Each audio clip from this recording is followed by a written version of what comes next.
Nós da Fundação Vanzolini fazemos parte do seu dia a dia.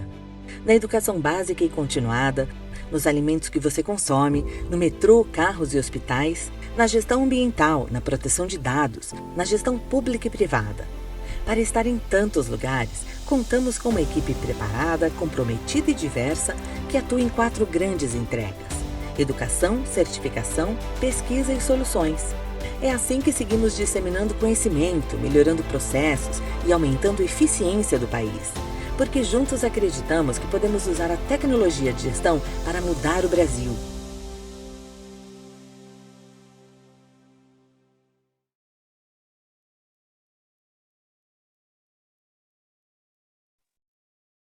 Bom, pessoal, boa noite. Quero desejar aí um bom encontro para a gente. Quero agradecer muito as pessoas que estão aqui com a gente, né?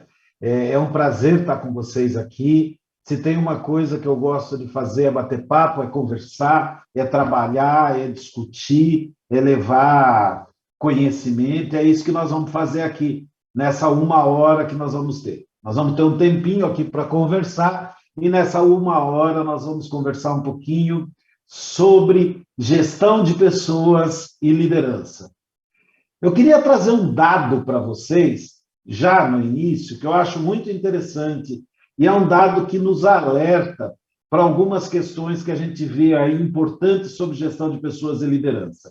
A pesquisa Gallup mostra para a gente que 85% dos trabalhadores não estão engajados no seu trabalho. Isso é assustador, né, gente? Quando a gente para pensar. 85% dos trabalhadores não estão engajados no seu trabalho.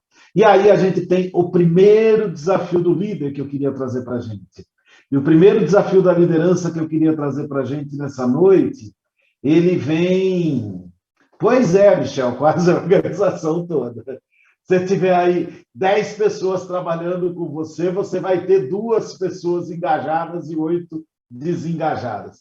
E o primeiro desafio que eu quero trazer para vocês aqui, quando a gente vê isso, então, é o desafio da gente parar de tentar mudar as pessoas. Isso o Management 3.0 fala para a gente. Todas as vezes que a gente vai conversar com as pessoas, com líderes, os líderes perguntam: como que eu posso mudar as pessoas? Como que eu posso motivar as pessoas? Como que eu posso as pessoas? O primeiro desafio que eu queria trazer para vocês essa noite aqui é como nós, líderes, podemos nos adaptar a esse novo mundo. Como nós, líderes, podemos começar em nós essa mudança tão necessária para que a gente possa engajar as pessoas no dia a dia. Eu quero começar com uma coisa que eu falo sempre nos programas que eu faço. A gente não deve pensar em como extrair o melhor das pessoas. Gente. A gente tem que pensar em como conquistar o melhor das pessoas. Extrair o melhor das pessoas. Eu sou do interior de São Paulo, de Limeira, né? Terra do Piriporpor, da galinha que faz coror, pedra cai na água, faz surf. E aqui a gente é o berço da citricultura. E eu lembro muito bem de quando eu vi aquela máquina extratora de laranja, né? Que você põe a laranja lá dentro, ela vem, corta a laranja e tira o sumo. O que sobra, bagaço. Cuidado em querer extrair o melhor das pessoas no dia a dia, porque pode sobrar bagaço. O nosso grande desafio é como nós podemos conquistar o melhor das pessoas no dia a dia. Como nós podemos conquistar aquilo que as pessoas podem oferecer de melhor. E elas só oferecem quando a gente conquista. Elas só oferecem quando elas querem. Não, bater meta não significa que as pessoas estão oferecendo o seu melhor. Oferecer o seu melhor é aquele delta, é aquele pedacinho a mais, é aquele esforço a mais que a pessoa faz, é aquela vontade de fazer alguma coisa. Essa é a grande pergunta. Essa é a grande pergunta. Como que nós podemos conquistar o melhor das pessoas? E para isso, gente, nós precisamos, enquanto líderes, refletir sobre algumas coisas que eu acho muito importantes no dia a dia. A primeira questão é o nosso mundo. Se falou muito em mundo VUCA, né? Estava conversando com o pessoal esses dias sobre mundo VUCA. Estava conversando com o povo, não, porque o mundo VUCA, o mundo VUCA, o mundo VUCA, o mundo VUCA. Falei, tá bom, mundo VUCA. O que hoje a gente vê no mercado já não é mais mundo VUCA, hein? Agora a gente está falando de mundo BANI. Aquilo que era volátil virou frágil, muito frágil. É só você olhar o que aconteceu no mundo aí com uma pandemia. Aquilo que era incerto do mundo VUCA vira ansioso. Olha para a quantidade de pessoas que estão tendo burnout, síndromes e doenças relacionadas ao trabalho. Olha a quantidade de gente que anda ansiosa, é um mundo ansioso, tudo para ontem, tudo para hoje. Aquele mundo que era complexo virou um mundo não linear. E como ele é não linear, ele virou um mundo incompreensível. A gente precisa entender que a gente não compreende mais. E talvez essa seja a grande questão. A grande questão aí é que nós queremos ter controle de tudo. Então, a primeira ação que nós líderes precisamos fazer nesse momento é parar de fazer microgerenciamento. Eu não consigo ter controle sobre tudo. Se eu tiver que controlar tudo o que acontece com a minha equipe, eu não preciso de equipe, eu posso trabalhar sozinho, sem problema algum. Outra coisa que a gente precisa ver com esse mundo BANI, então, é como as competências foram alteradas. O pessoal que está me apoiando vai mandar para vocês aí um paper, é um paper grande, é um paper em inglês, mas é um paper muito interessante do Fórum Econômico Mundial, mostrando quais são as competências requeridas até 2025 dos profissionais. É o futuro do trabalho. Esse paper é muito interessante.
Bastante aí, nós precisamos nos atualizar. E quando a gente fala em atualização, gente, nós estamos falando necessariamente olhar para os modelos de gerenciamento também.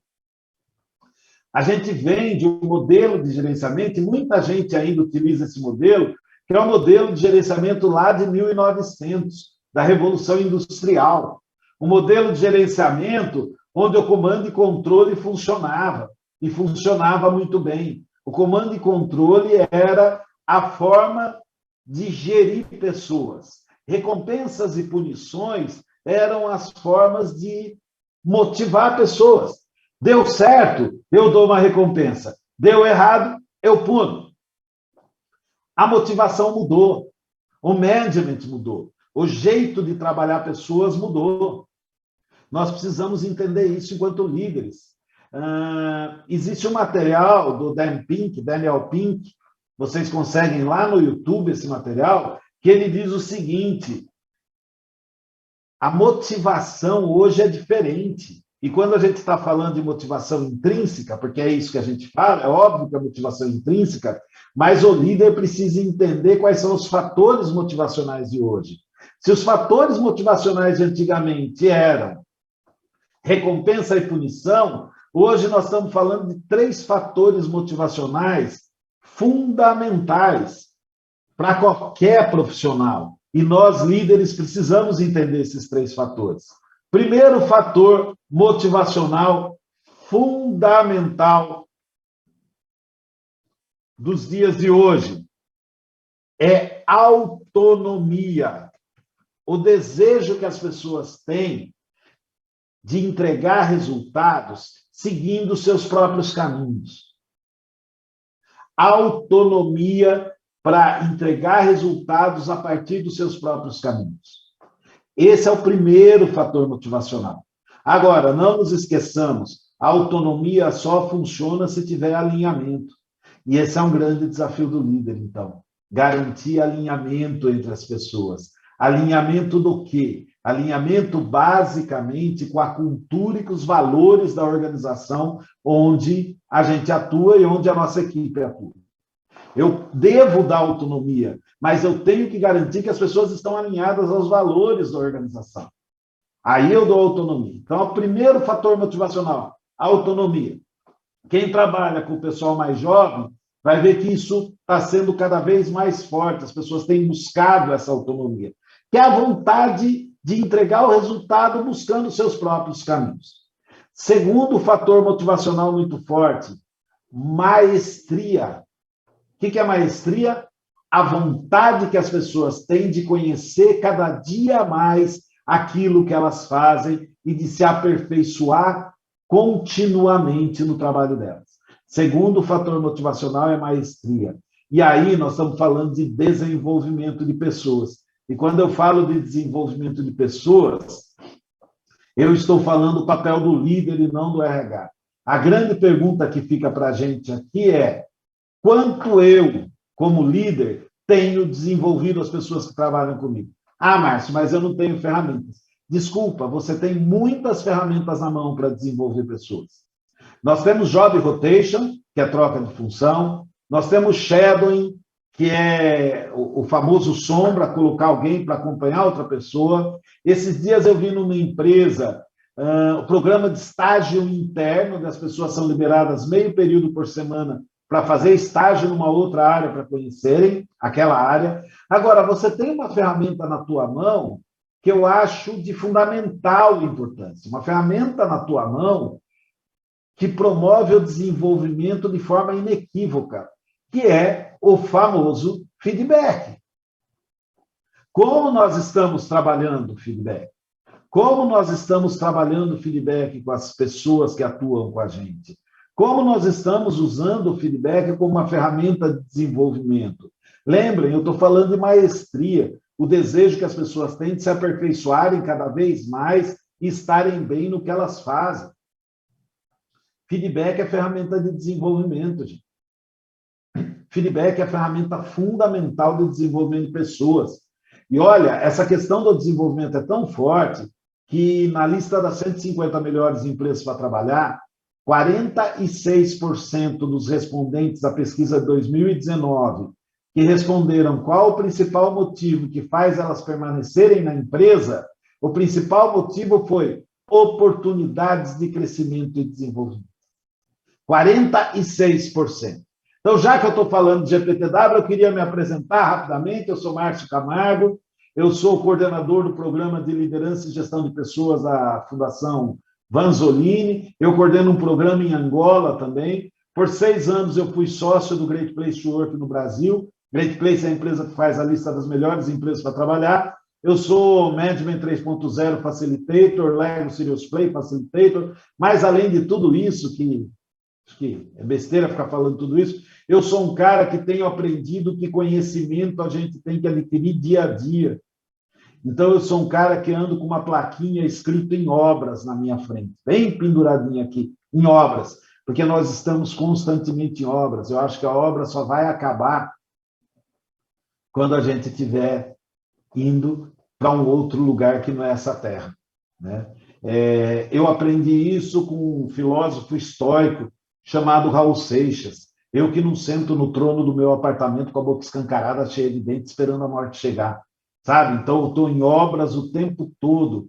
E aí, gente, nós falamos de desenvolvimento, então, por isso que eu trago dados do GPTW.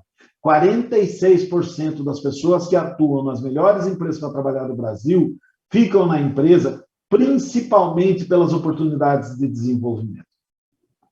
Portanto, enquanto líderes, nós precisamos oportunizar desenvolvimento para as nossas equipes. Então, eu trouxe 2 fatores motivacionais: autonomia, o desejo de entregar resultados seguindo o seu próprio caminho; maestria, o desejo de evoluir e evoluir constantemente naquilo que você faz com desenvolvimento.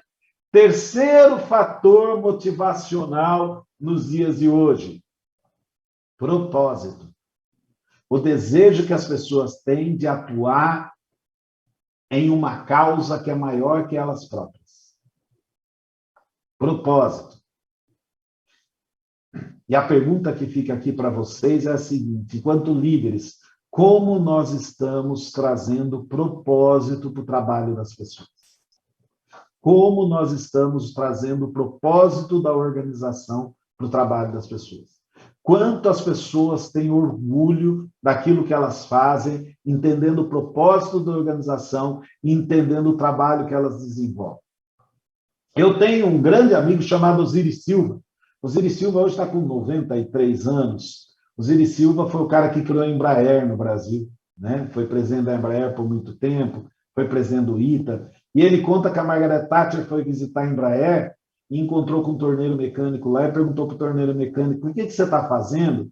Ele falou: estou produzindo aviões, estou fabricando aviões. Ele entendia que o trabalho dele, torneando uma peça, tinha um objetivo fundamental no propósito todo da Embraer.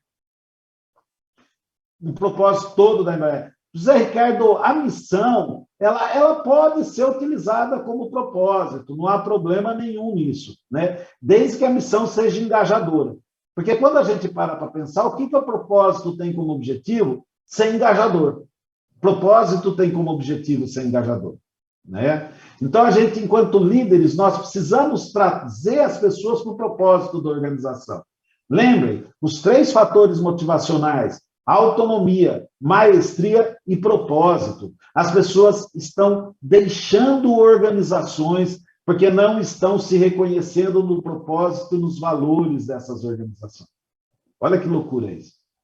E saiu uma pesquisa de jovens falando que preferem ficar desempregados do que entrar numa empresa que não tem os mesmos valores que eles. Então, nós precisamos trabalhar, gente. Esse é um desafio: trabalhar o desenvolvimento das pessoas, trabalhar a motivação das pessoas. E, para isso, nós precisamos nos desenvolver, olhando e entendendo um pouquinho para onde o management caminha.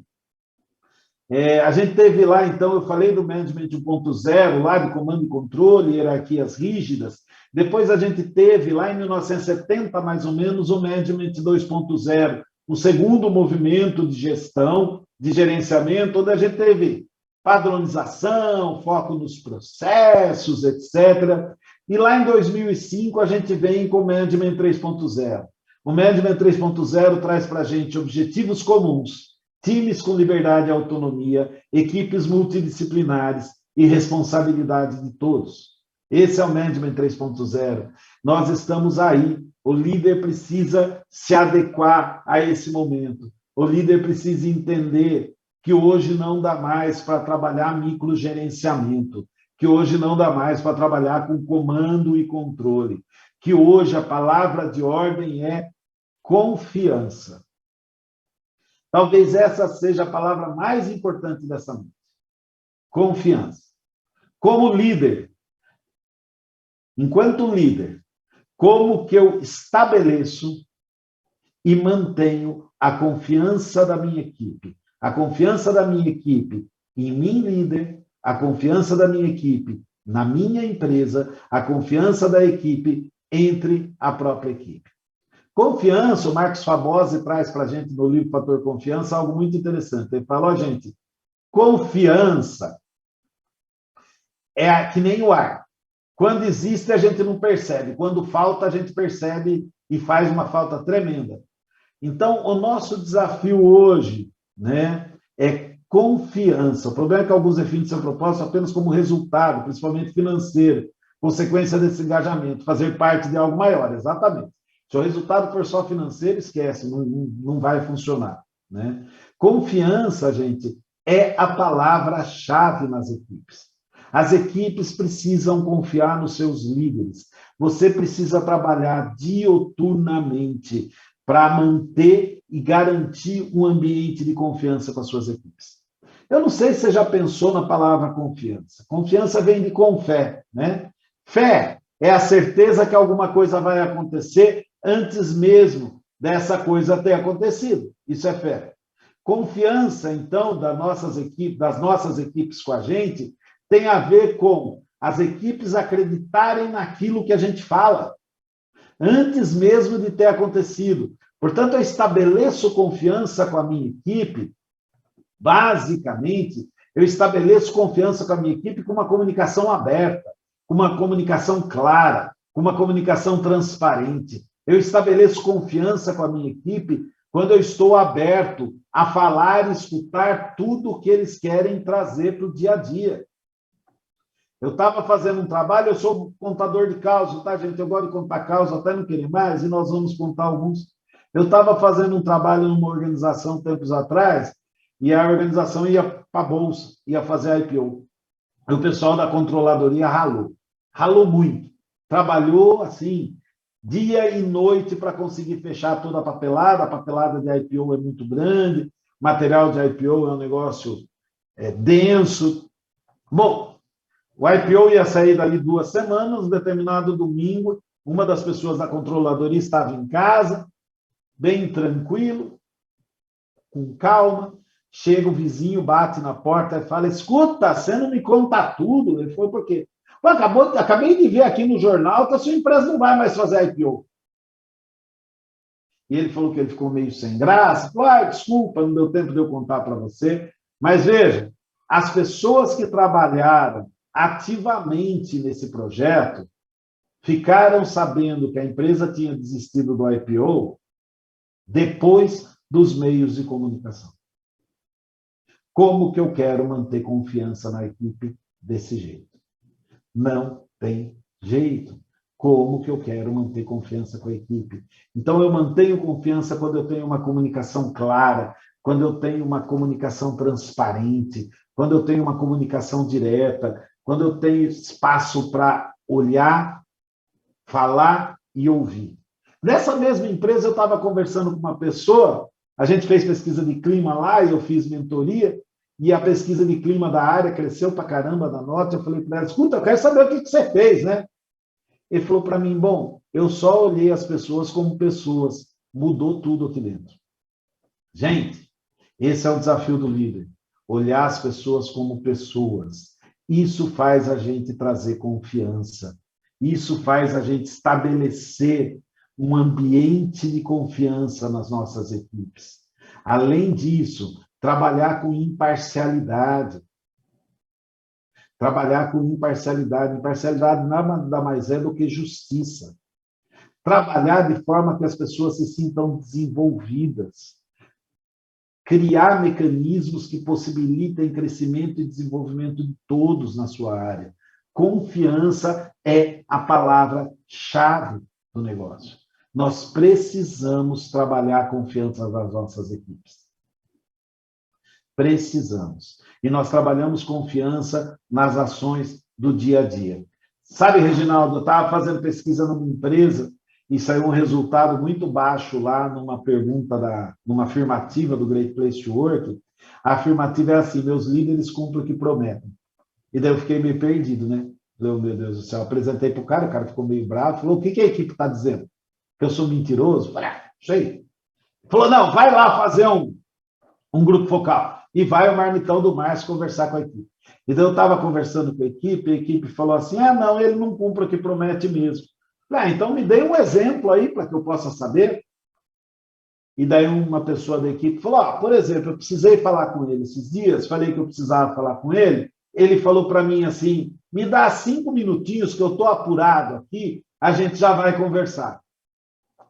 Eu estou esperando esses 5 minutinhos faz semanas. Gente, É papel do líder. Eu estou pegando o pé do Reginaldo, eu estou falando de todo mundo aí. Cuidado com isso. A gente faz isso o tempo todo. A gente não ganha confiança só com ações pirotécnicas e grandes. A gente ganha confiança no relacionamento do dia a dia, nos pequenos compromissos que a gente assume. A gente vira para o cara e fala, me dá 5 minutinhos que eu vou conversar com você. Ele está esperando você naqueles 5 minutinhos para conversar. Então, se você sabe que você não vai dar 5 minutos, não vai ter 5 minutinhos, ou não vai ser daqui a 5 minutinhos, diga, dá um tempo assim que eu puder, eu converso com você. A gente ganha confiança nas pequenas ações do dia a dia. A gente ganha confiança comunicando, a gente ganha confiança mostrando a importância do trabalho de cada um, a importância da área, a gente ganha confiança olhando para as pessoas como pessoas, cuidando das pessoas, desenvolvendo as pessoas. Esse é um grande desafio, ganhar confiança das nossas equipes. Acho que tem um outro desafio muito grande que eu queria trazer para vocês, eu estou trazendo esses desafios aqui para a gente, né? Um outro desafio muito grande que a gente tem, que é o desafio do líder assumir o seu papel de líder. Eu estou cansado de ver jogo de bonzinho e malzinho. Olha, Will, a liderança lá, olha, você não vai poder sair mais cedo hoje não, cara. Porque os homens não querem. Você sabe como são os homens, né, Will? Esse é o jogo do bonzinho, o jogo do... Aquilo que é ruim, aquilo que é não, eu jogo na direção da empresa. Aquilo que é bom, fui eu que consegui. A gente precisa acabar com esse joguinho enquanto líderes. Se eu sou líder, eu sou empresa. As pessoas demitem a empresa no papel do líder. Elas demitem o Marcelo, elas estão demitindo a empresa. Elas demitem o Márcio, elas estão demitindo a empresa que eu trabalho. A liderança tem esse joguinho. Eu quero falar de confiança, eu estou falando de confiança, mas de vez em quando o próprio líder detona com outro líder na frente da sua equipe. Horas! Depois eu venho falar de team building. Nossa, nós precisamos aprender a trabalhar em time, nós precisamos nos relacionar bem, eu preciso fazer um trabalho de team building, mas não tem team building entre os líderes.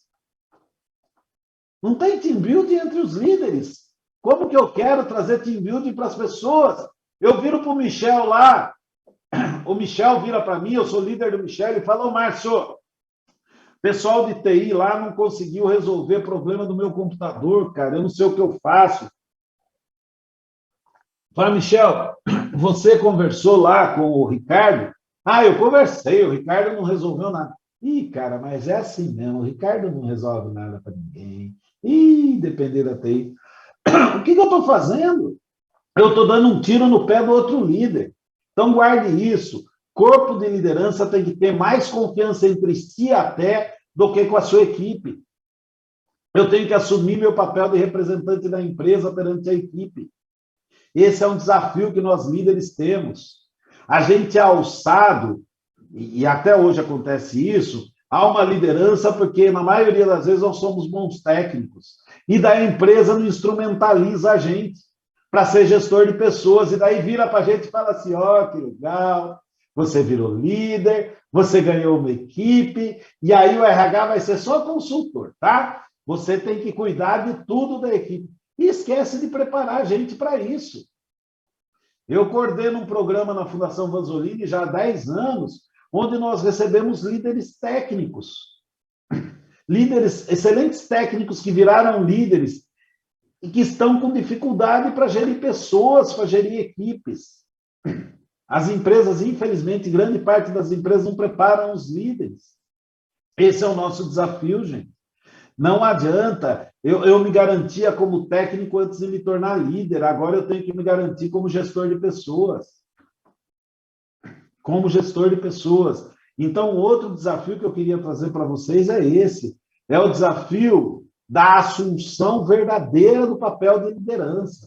Eu sou líder, eu estou ali para conduzir a equipe, eu estou ali para apoiar a equipe, eu estou ali para representar a empresa perante a equipe, eu sou a empresa perante a equipe. Eu sou a empresa perante a equipe. Esse desafio é muito grande e a gente vê isso acontecendo nas organizações até hoje. A gente vê líder que dá a posa de coitadinho. Ah, eu não consigo nada para a equipe. Ah, eu não consigo não sei o quê. Pelo amor de Deus, você é um líder fraco quando você faz isso. A equipe olha para você e fala, nossa, que líder fraco, um líder que não consegue aquilo que a gente acha que é importante. Esse é um grande desafio. Esse é um grande desafio que a gente precisa olhar hoje. Então, a gente precisa adequar o nosso exercício da liderança aos novos ditames do management.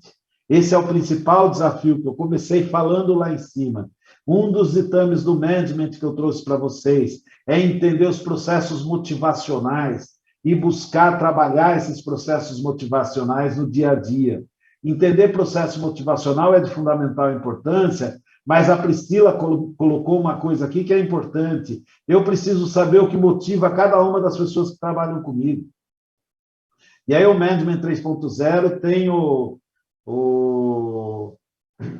processo de Movie Motivators. Quem quiser depois entra no site management30.com, tem lá o Movie Motivators, que é uma ferramenta que nos ajuda a entender um pouquinho como nós motivamos as pessoas.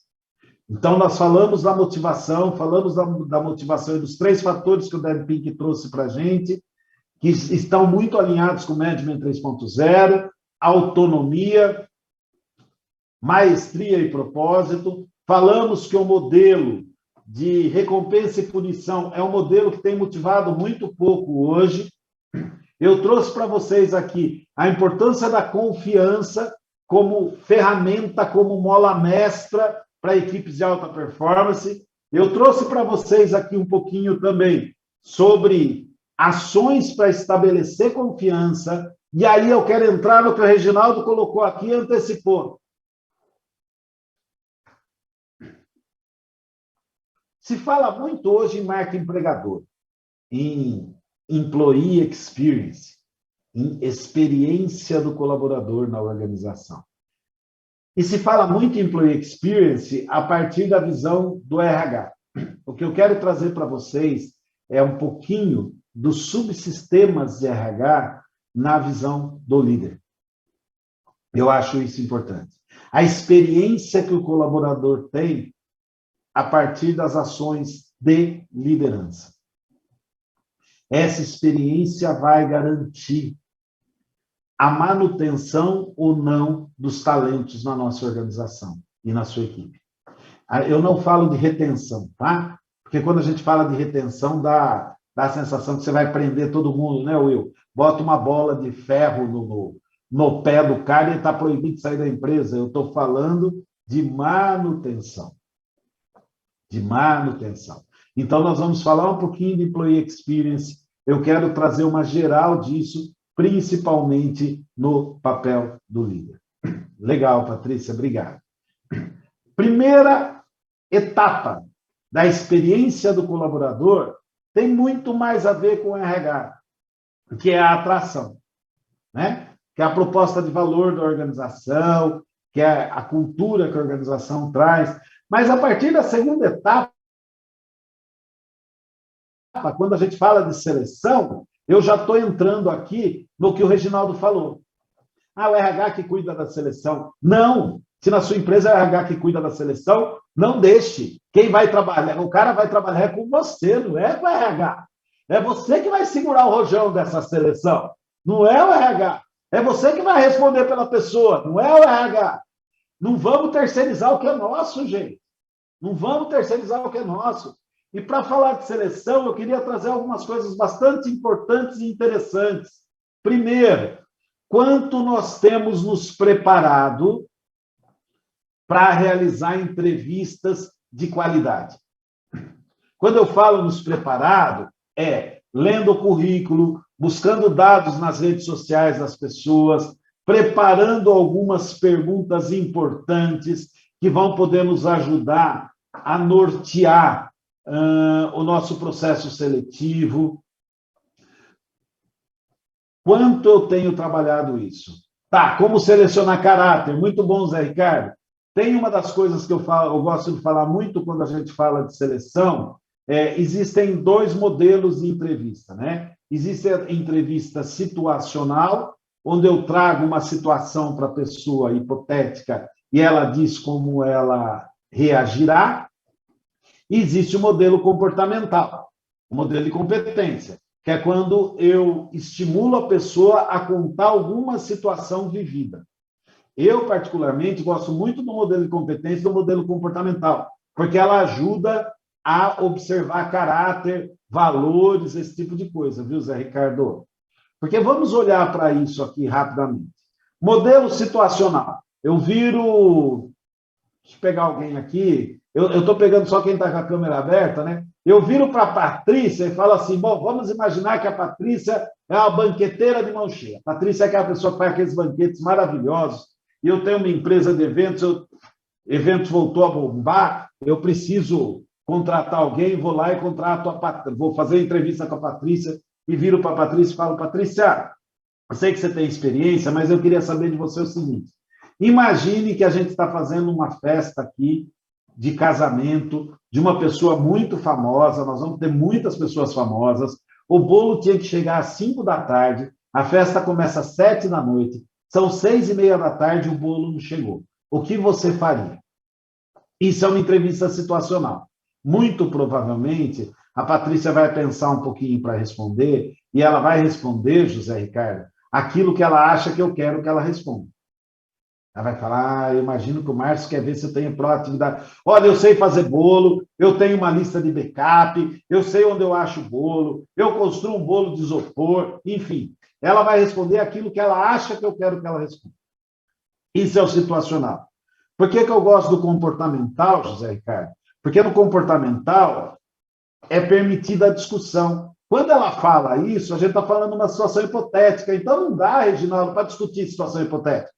Situação hipotética é hipotética, tá certo? É diferente de eu virar para a Patrícia e falar: Patrícia, eu gostaria que você me contasse uma situação em algum evento que você cuidou que teve uma discussão séria entre alguns garçons. E aí a Patrícia vai contar a situação. A Márcia, ela pode mentir? Pode. Só que ela está contando uma situação vivida. Eu consigo pressionar e manter a conversa. Sério, Patrícia, então a situação foi essa? O que você fez? O que você fez na hora? Eu tentei acalmar os ânimos. Tá, e deu certo, Patrícia? Não, não deu, não consegui. E assim, como eu sou muito nervosa, eu fiz o seguinte: eu mandei todo mundo, falei: vocês não vão mais trabalhar, podem ir embora. Eu botei uma roupa de garçom e eu saí servindo por causa da proatividade. Pronto, você já descobriu um monte de coisa nessa fala da Patrícia. Exatamente, as situações práticas, experiências vividas nos ajudam nisso. Então, a primeira coisa que a gente precisa cuidar é da seleção, gente. É planejar uma entrevista, é avaliar currículo, entender o currículo corretamente, pensar quais perguntas você vai fazer. Se não, vira conferência de currículo, já viram isso? A gente não lê o currículo antes, daí chega na hora da seleção, eu chamo lá, deixa eu ver quem aqui, pegar outra pessoa, chama a Silvia e fala assim: Silvia, eu estou com o teu currículo, é verdade que você se formou em tal lugar? Não, é verdade. Ah, Silvia, eu vi aqui também não sei o quê. Não é isso. Ah, você trabalhou em tal lugar. Eu trabalhei. Gente, fazer conferência de currículo não serve para nada. O processo seletivo tem que ajudar. Então, a gente precisa se preocupar muito com isso. Coisas importantes e questões importantes do processo seletivo, então. Pensar nas perguntas que nós vamos fazer, deixar aberturas para conversas, isso é muito importante, e tomar uma decisão em cima dessas conversas. Então, de preferência, ter uma folhinha, né, que nos ajude a fazer as anotações para fazer comparação. Porque se eu faço perguntas totalmente diferentes para todo mundo, eu não sei comparar, eu me perco no meio. Né? Priscila, quando pensa em desenvolver equipes que já atuam na organização, você está falando em promoção interna? Em recrutamento interno? Se é recrutamento interno, é a mesma coisa. Eu me preparo para fazer uma entrevista. O que a gente tem visto nas organizações, quando a gente fala de seleção, primeiro, o líder convidar um outro líder para fazer a entrevista, de preferência uma área que seja cliente ou fornecedora interna. Convidar um outro líder. Eu vou falar de desenvolvimento daqui a pouquinho. Segundo, segura aí que a gente já vai falar. Ele faz parte do ciclo aí. Eu estou lá, estou contratando ainda, mulher. Calma. Não pode desenvolver se eu não contratar o cara. Espera aí. Segundo, convidar a equipe para bater um papo com as pessoas. Então, falando um pouquinho aí de contratação, é isso. Agora, a contratação, ela envolve uma segunda etapa. E a liderança esquece dessa segunda etapa, que é o onboarding, que é a integração. A gente terceiriza a integração para o RH.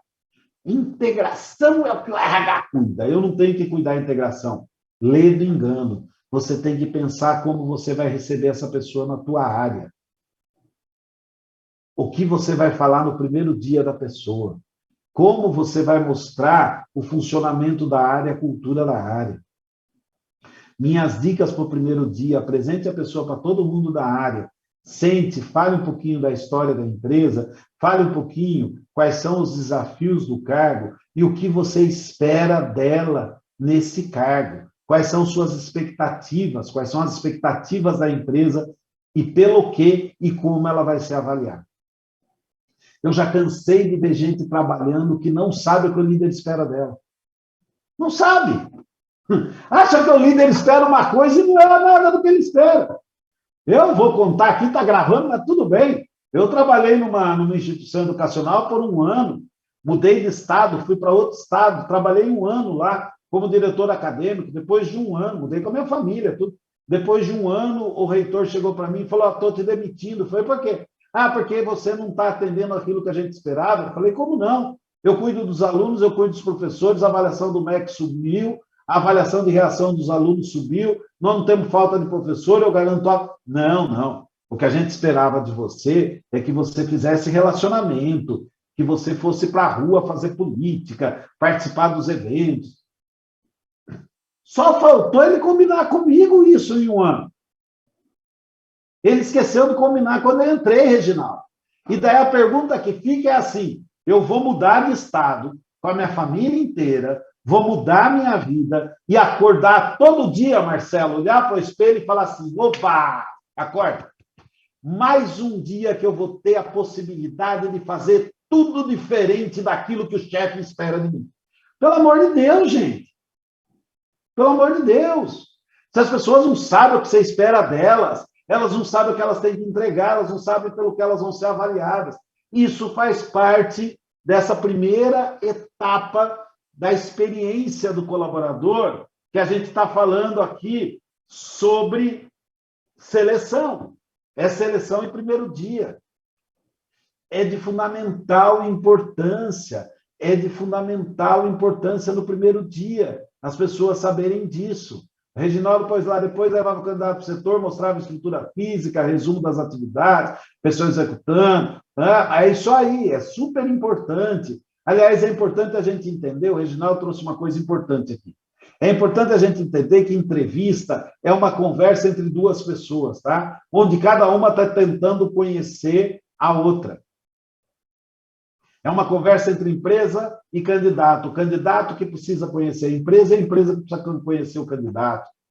Bom, falamos da atração, então cuide do onboarding. É super importante. Como que você apresenta a cultura da empresa para as pessoas? Então, falando de causos aí, eu conheço algumas empresas, por exemplo, que na primeira semana o líder monta, tem refeitório, né, restaurante interno, o líder monta um calendário para que cada dia alguém da equipe vá acompanhar um novo funcionário no almoço. Para poder conversar, começar a ter interação, começar a conhecer um pouco mais. Algumas empresas têm o que a gente chama de anjo ou de padrinho. É um funcionário mais experiente da área que acompanha esse novo funcionário aí por um tempo, até esse novo funcionário ter tranquilidade. Né? Então, você tem uma série de ações, enquanto líderes, para ajudar nisso. Uma série de ações para ajudar nesse onboarding. E onboarding é super importante do RH, mas a gente precisa cuidar da integração na área de trabalho. Isso faz parte da experiência do colaborador. Isso faz parte do receber. Depois, a gente fala do engajamento, que é outra coisa importante. E aí, a gente já falou um pouquinho sobre as motivações, né? O Sidney.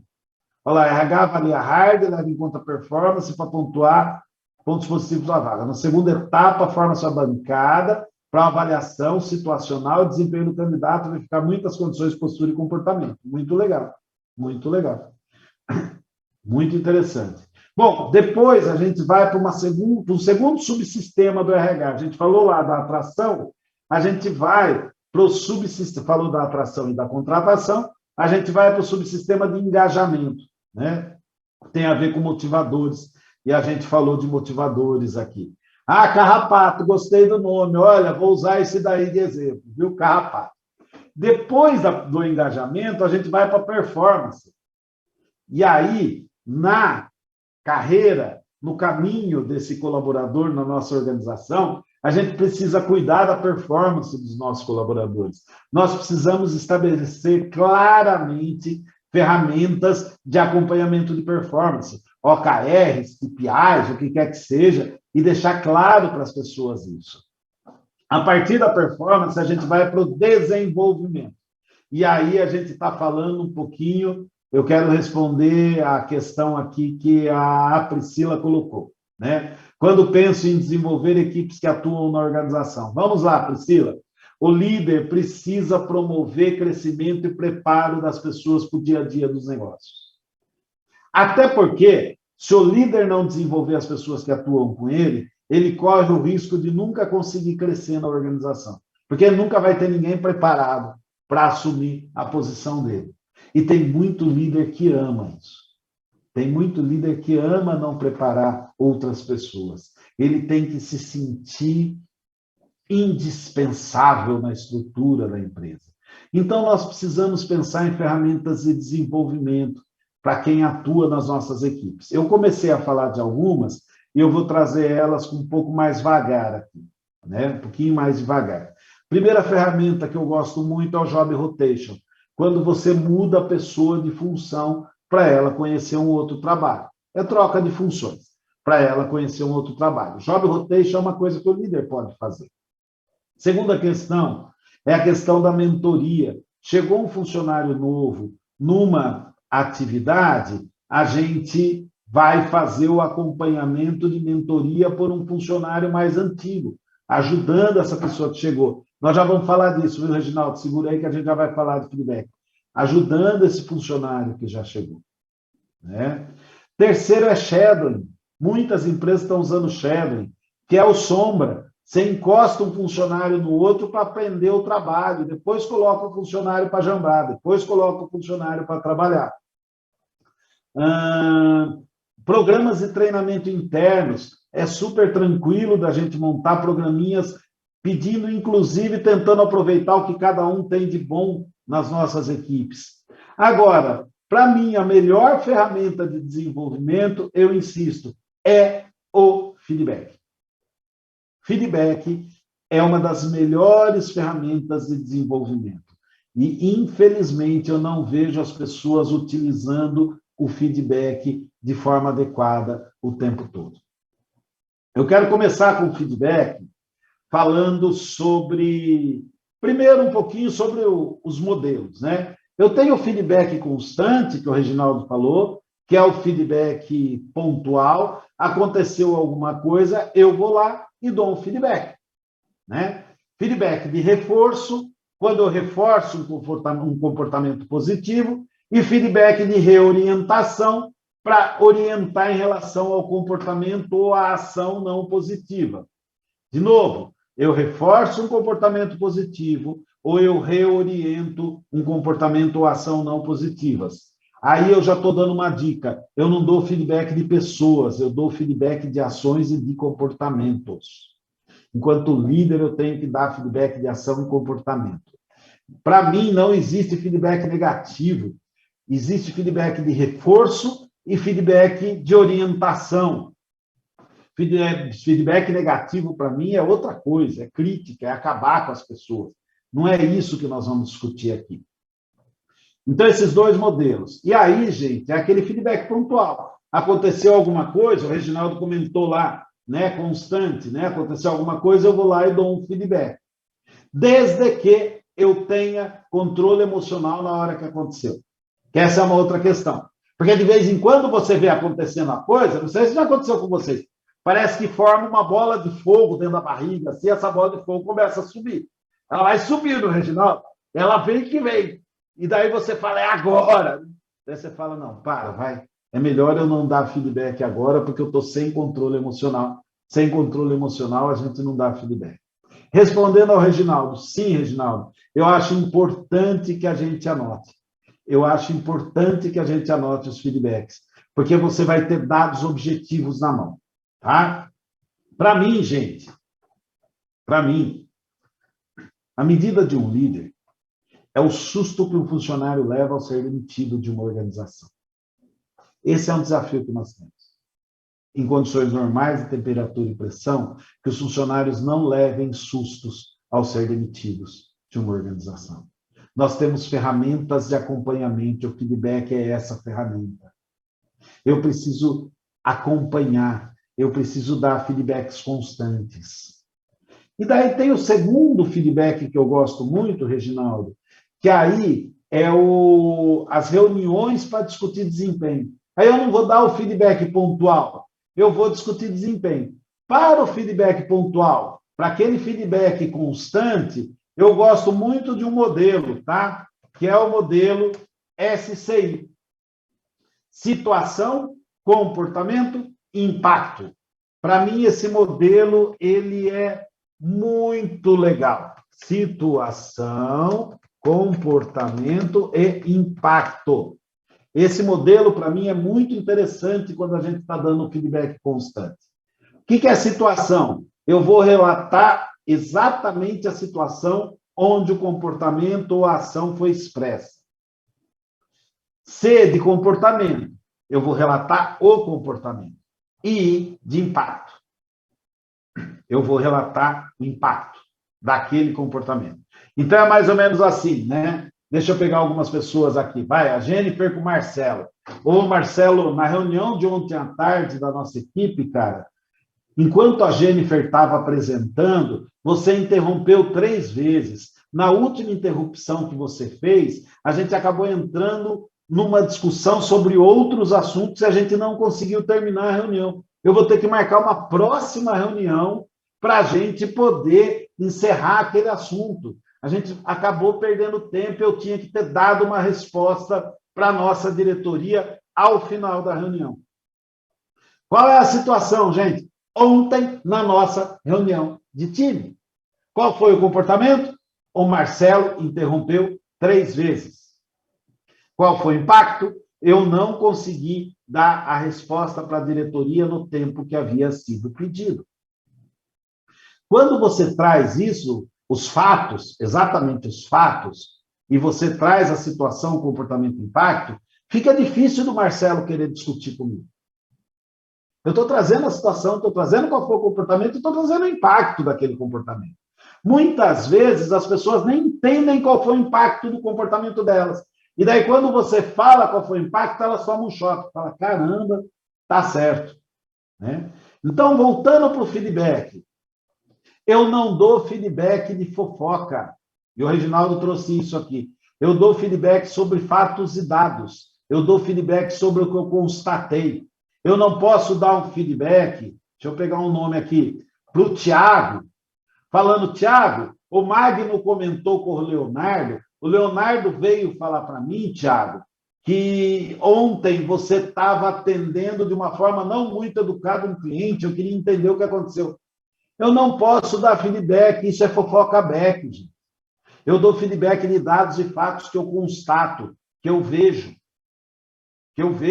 Porque o Thiago pode virar para mim e falar, é mentira. E daí eu não sei mais o que fazer. Esse é um erro muito comum, hein? Dar feedback.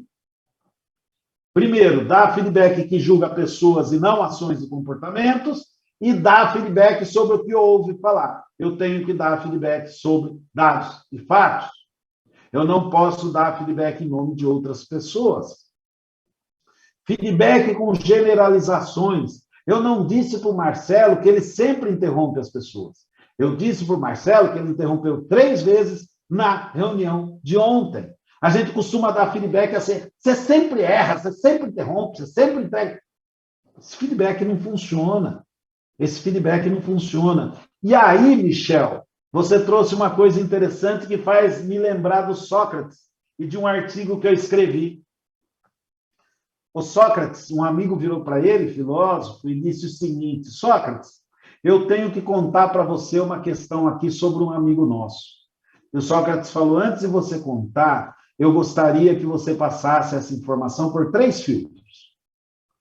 E daí sim, se ela passar pelos 3 filtros, você pode contar. Primeiro filtro, o filtro da verdade. Isso que você vai contar para mim sobre o nosso amigo, você tem certeza que é verdade? Porque se você não tiver certeza, é melhor não contar. Primeiro filtro de um feedback, gente, é o filtro da verdade. Eu tenho que ter certeza do que eu estou fazendo. O amigo virou para o Sócrates e falou: não, eu tenho certeza, eu vi. Ele falou: tá bom. Então vamos para o segundo filtro. Então o primeiro filtro, deixa eu colocar lá, verdade. Segundo filtro, o filtro da bondade, aí bate com o que o Michel falou. Isso que você vai falar sobre o nosso amigo, tem algo de bom? É bom? É para crescimento? Porque se não for, é melhor você não falar. O nosso feedback tem que passar pelo filtro da bondade. E quando eu falo de bondade, eu não estou falando que o feedback tem que ser não é nada disso, mas tem que ter um profundo desejo do líder de ajudar a pessoa a crescer e se desenvolver. O feedback pode até ser duro, mas tem que ter bondade envolvida, que é a bondade que o líder tem de ajudar a pessoa a crescer e se desenvolver. Pode até ser que na hora a pessoa fique meio assim, mas depois ela vai ver que tem amor envolvido, que tem bondade envolvida. Eu lembro de um líder, eu disse que eu sou de Limeira, né? Em 1986, a Inter ganhou do Palmeiras, Campeonato Paulista, um dos primeiros times do interior a ganhar num time grande, né? E teve uma festa absurda, vocês imaginam que foi isso. E o prefeito foi para a TV e falou que ia ser feriado no outro dia. E eu aprendi que eu tenho que seguir as autoridades, né? Eu era estagiário, quase nada. Estagiário naquela época era quase nada, né? Hoje, graças a Deus, mudou isso.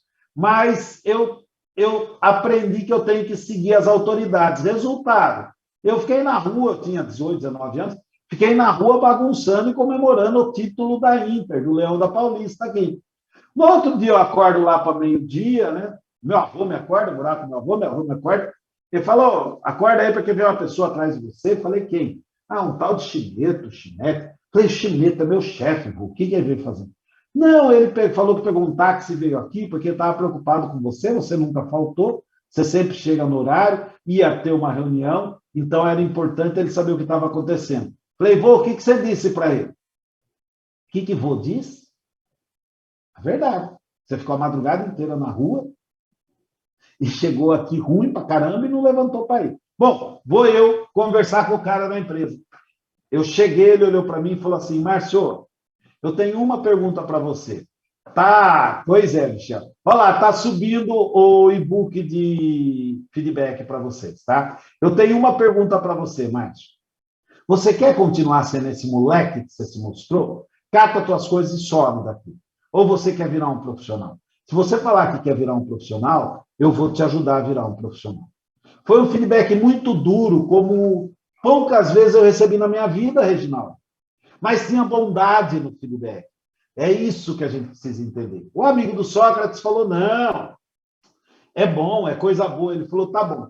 Então eu quero que você passe essa fala, antes de você contar sobre meu amigo, pelo terceiro filtro, o filtro da utilidade. Serve para alguma coisa isso que você vai contar do meu amigo? O nosso feedback tem que ter utilidade. E como que é a utilidade? Plano de ação ou um programa de acompanhamento. Isso é utilidade. Não adianta dar um feedback e não pensar em plano de ação ou um programa de acompanhamento. Daqui a 3 meses você vai falar a mesma coisa. Daqui a pouco você vai falar a mesma coisa. Então, esses 3 filtros do Sócrates nos ajudam bastante quando a gente fala do feedback, e eles emendam um pouquinho aqui com aquilo que o Michel falou. Verdade, bondade e utilidade. É de fundamental importância que a gente pense nesses 3 fatores. Agora, eu quero partir para o encerramento olhando para a última etapa dessa experiência do colaborador.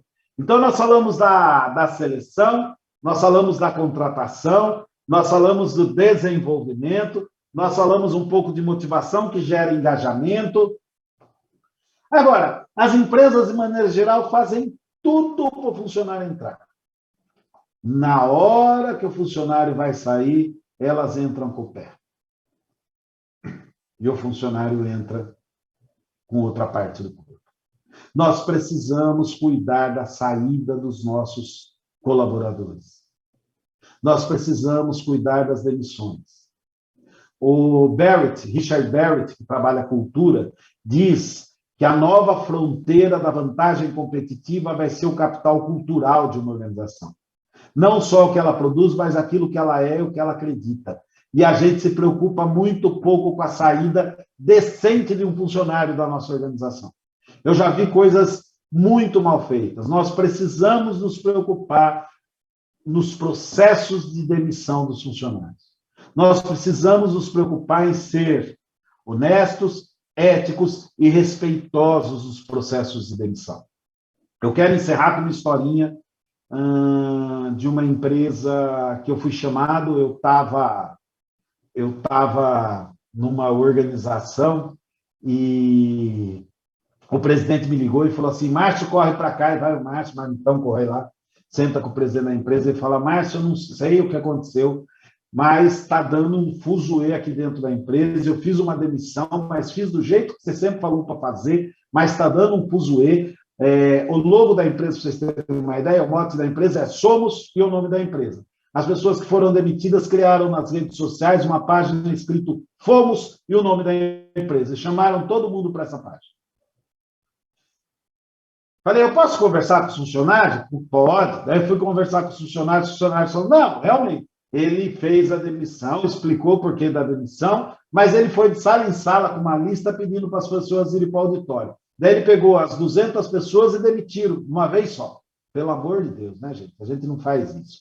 Daí ele voltou para as áreas e falou: gente, a demissão aconteceu porque a gente perdeu um projeto assim, assim, mas está tudo arrumado, está tudo certo, nós não vamos mais ter demissões, vocês podem trabalhar tranquilamente. No outro dia aconteceram mais 15 demissões.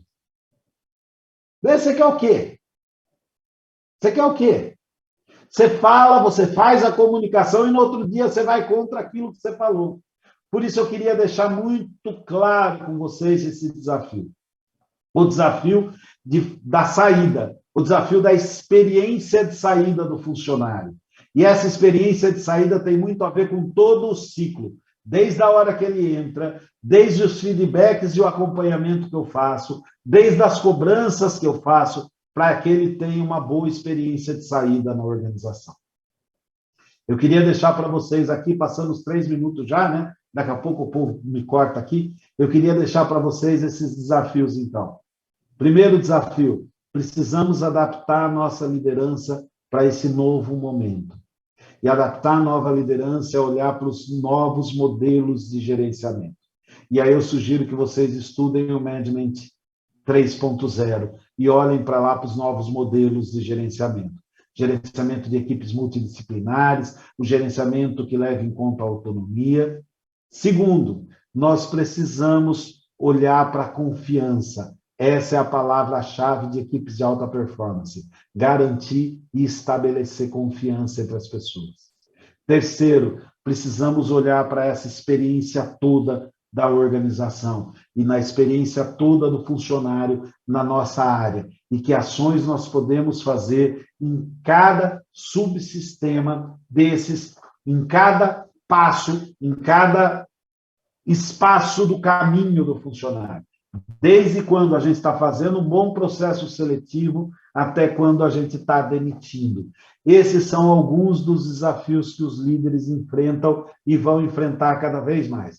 Quando a gente olha para as novas gerações, a gente vai ver que isso está presente cada vez mais nas novas gerações. Precisamos garantir propósito e trazer orgulho. Eu trago orgulho quando eu mostro para as pessoas a importância do trabalho de cada um. Eu quero agradecer muito vocês, de verdade, dizer que eu coordeno um programa de liderança e gestão de pessoas na Vanzolini. É um programa de gestão de pessoas para quem não é de RH. Eu proíbo entrar o pessoal de RH. É para líder, porque a gente fala de líder para líder. Líder de operação para líder de operação, o que a gente pode fazer. Muito obrigado por estarem aqui. O que vocês precisarem, nós estamos aqui. Eu vou colocar o meu e-mail da Vanzolini aqui para vocês. Vocês precisando, por favor, escrevam, falem com a gente. Querendo mais informações do programa, conversem com a gente está à disposição de vocês. E vamos que vamos, gente. Vamos transformar as nossas organizações. Vamos transformar primeiro a nossa liderança, para que a gente possa transformar as nossas equipes. Dessa forma, transformar as organizações. E desse jeito, transformar o mundo. O nosso papel de líder é transformar esse mundo, é trazer um mundo melhor para todos, um mundo mais justo, um mundo melhor para todos. Muito obrigado, boa noite a todos e todas que me acompanharam. Eu espero que vocês possam levar daqui alguns insights aí para o exercício da liderança. Obrigado, gente.